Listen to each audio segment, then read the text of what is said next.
I'm going to go ahead and go over my chat.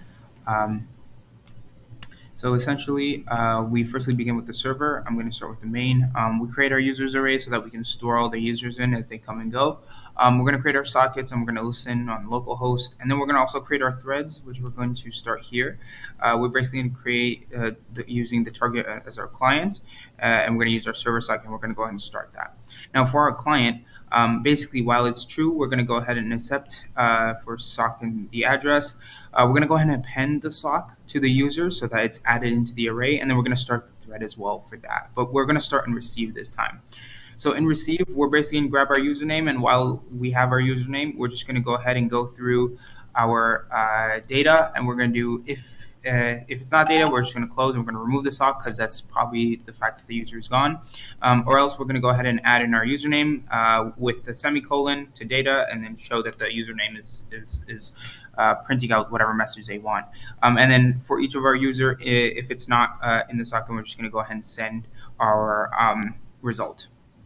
In the client, we have also a main in which we create our request from the server. We're going to create our sock, and then we're going to connect to it using the same local host. We're going to ask what the name is. We're going to go ahead and grab the name, and we're going to go ahead and print, and then we're going to send that username. We're going to also create a thread here, which we're just going to start and send it to send, which I'll get into later. And then we're also going to go ahead and start our receive. So the client has two parts, send and receive. The send has a for loop, which we go through and we go ahead and send the data, and then receive, which we go ahead and we do code. And basically, if we have their data, we're going to go ahead and print it. Else, we're just going to go ahead and exit. So I'm going to go ahead and test it just to show you that it's worked. So we're going to go ahead and try test 1.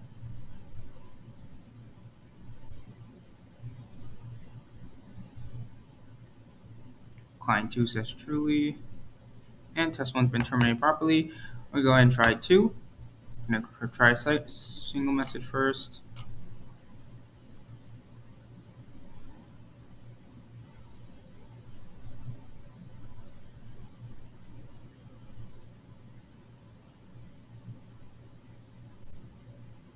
Okay.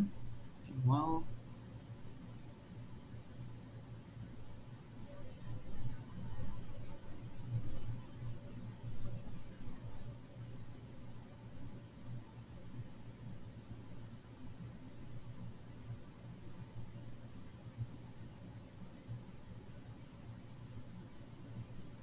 All right, and that's our point.